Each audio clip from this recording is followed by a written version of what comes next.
Szanowni Państwo, witam Państwa z Łodzi nad Wybrzeżem Chorwackim.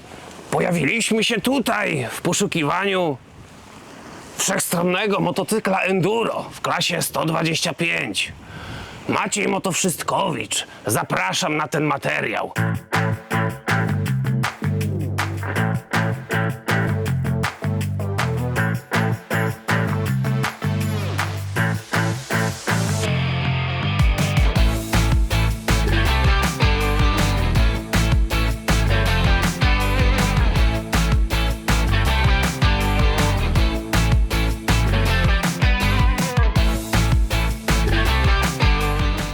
A tak całkiem na poważnie będziemy dzisiaj odpowiadać na pytanie, czy wydanie 13 tysięcy złotych i zakup takiego motocykla pozwoli większości z Was wjechać pierwszy raz w teren. 12 990 zł jest to pierwszy motocykl offroadowy niskiej pojemności od QJ Motor. Mieliśmy okazję zrobić nim ponad 500 km w 7 tak naprawdę, więc to, o czym Wam dzisiaj powiem, nie będzie tylko moimi przemyśleniami na temat tego motocykla, ale i pozostałych kolegów, youtuberów i członków redakcji. Według mnie motocykl jest dedykowany dwóm grupom odbiorców. Pierwsza grupa to ci, którzy chcieliby się nauczyć jeździć w offroadzie. Maszyna jest dosyć lekka, ma 129 kg i podniesienie jej nawet podczas wywrotki się motocykla nie podnosi, tylko już jak upadnie.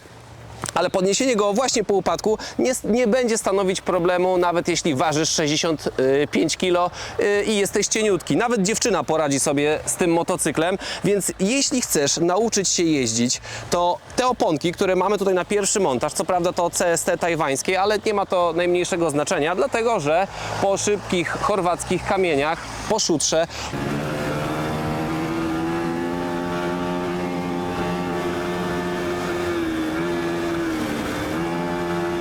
prowadzi się naprawdę dobrze. Tym motocyklem jeździły też tutaj osoby, które nie mają totalnie żadnego pojęcia i żadnych umiejętności jazdy w terenie i też sobie poradziły. Druga grupa odbiorców to ci, którzy mają ciężkie sprzęty adventurowe, takie w stronę, powiedziałbym, offroadu za 40, 50, 60 tysięcy i nie chcą tych motocykli męczyć w takim offroadzie, to za 13 tysięcy złotych można sobie kupić, chciałem powiedzieć, że glutka, ale on nie jest wcale taki mały, bo kanapa jest na wysokości 920 mm, to właśnie w takiej sytuacji ten motocykl sprawdzi się najlepiej. Dlatego, że nie będzie Ci go szkoda, bo jakbyś wywalił swojego 220-kilowego Adventura, to po pierwsze bardzo ciężko byłoby Ci go podnieść, po drugie plastiki byłyby mega drogie, a po trzecie nie czułbyś się specjalnie pewnie, ucząc się tych dosyć trudnych, ekwilibrystycznych rzeczy na swojej drogiej, ukochanej maszynie. Więc dla takich dwóch grup odbiorców na pewno ten motocykl przeznaczony jest. Jeśli masz prawo jazdy kategorii B od co najmniej 3 lat, no to możesz ujeżdżać go bez prawa jazdy i musisz mi uwierzyć, że to w zupełności wystarczy. Mówię o tych 15 koniach i o 129 kg, że to w zupełności wystarczy, żeby pruć setką bez mała przez te chorwackie szutry. Bardzo proszę, zobacz sobie teraz, jak to wyglądało w moim wykonaniu. A jedzie się bardzo fajnie, bo koło jest 21, no teren jak widzicie nie jest jakiś bardzo wymagający, bo są to małe kamienie. ABS mam wyłączony. Dobra, hoppa. ABS mam wyłączony, więc tylne koło mogę przyslajdować, że tak powiem.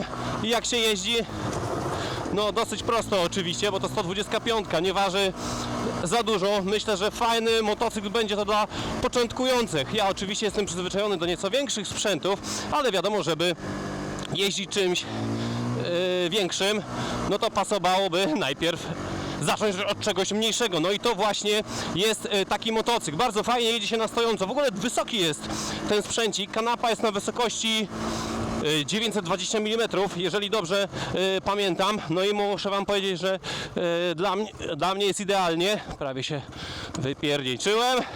Tak się skupiłem na gadaniu.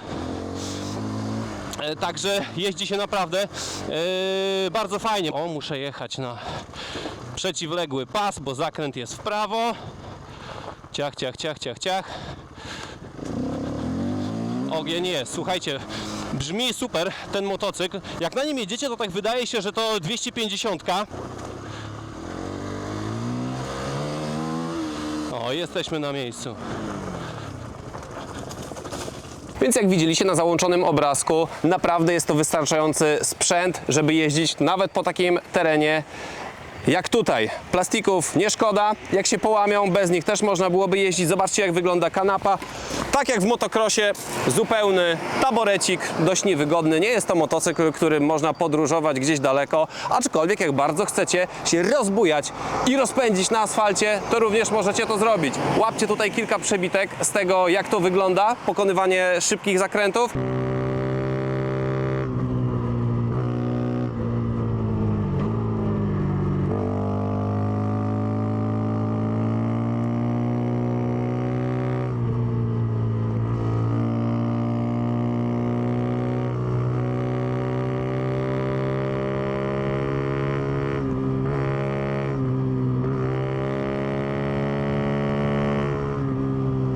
Widzicie, że zawias ma naprawdę solidne golenie. Ja ważę 77 kg i na tym motocyklu zawieszenie z przodu ani z tyłu, ani razu mi nie dobiło, więc można powiedzieć, że przynajmniej dla takiego człowieczka jak ja ten motocykl jest wystarczający. Naprawdę nie trzeba tu nic dokładać, niczego zmieniać. Jeśli chodzi o hamulce, to do jazdy w offroadzie wystarczą, aczkolwiek przy częstym hamowaniu, zjeżdżaniu w dół z dużą prędkością, powiedzmy 100-110 km na godzinę, no to po kilkudziesięciu takich hamowaniach hamulec nieco puchnie, ale to nie jest motocykl do jazdy po szosie i robienia takich ekwilibrystycznych rzeczy. Tarcza jest całkiem spora, nie pamiętam ile ma milimetrów, tutaj będzie Wam się to wyświetlało.